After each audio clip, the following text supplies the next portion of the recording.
I'm going to show Winston's guardian how to claim the door. Handling security for the house. Oh. Conduct. Yep, perfect. Handling security for the pack is typically handled by a senior-ranking dog, a dog with authority. We're basically demoting him. So what's going to happen is, in a minute, we're going to hear a knock at the doorbell, or the doorbell, and he's going to take off, and I'm going to go and answer the door. Now, we want to make sure that we don't rush. If we rush, we're telling the dog that we're uncomfortable. We want to act very casual, like there's nothing in the world that bothers us. Not slow, but not fast. Once I get to the door, I'm going to turn so I'm facing the dog, and I'm going to take territory away from the dog, making the dog back away past a line that we've already established several feet away from the door. He is not allowed to cross that line. If he stays past the line, he can do whatever he wants. I'm not going to even respond to his barking. Is that your doorbell or the clock? That's a clock. Okay. Clock. 4:30. Okay. So I'm not going to respond to that. There we go. All right. So we'll just watch and see how it goes.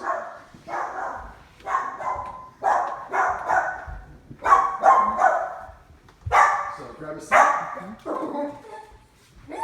And he's frustrated. So I'm casual. Stop.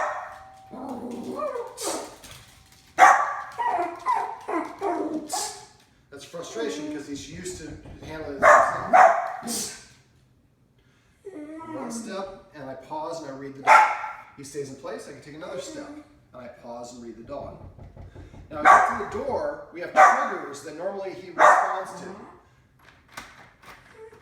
So I want to break it down in individual steps. I don't react until he crosses the line.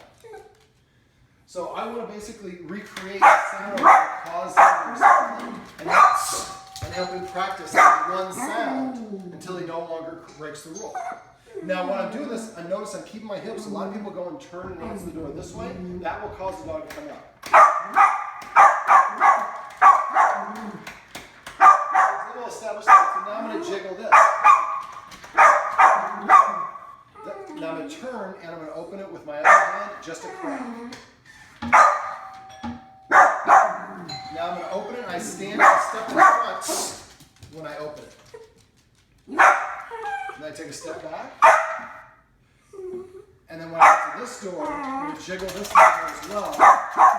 Again, letting him practice. Just because he hears it doesn't mean he can react. Can you come on in? No, you did perfect. I have a lot of people I asked to do what you did, and they knocked once.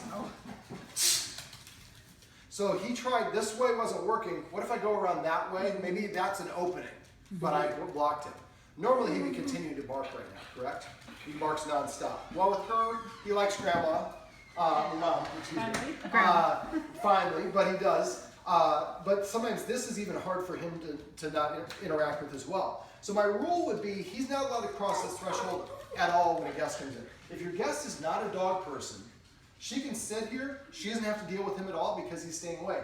The distance is part of what's helping him relax because he's not as intense. Just like us, we're close, it's intense. At a distance, we're more relaxed. Yeah. So basically, we're going to wait, and when the guest crosses the threshold, then he can come in and interact with the guest only with good behavior. So this is how we are going to clean the doorway, and we'd like to recreate this. So if you have friends, ask them to call or text you when they're on their way. Lock the door, and you're going to break it down in individual steps. He just sat down, which is a great sign. Come on in, Mom. That's how we're going to do while we're going to clean the door.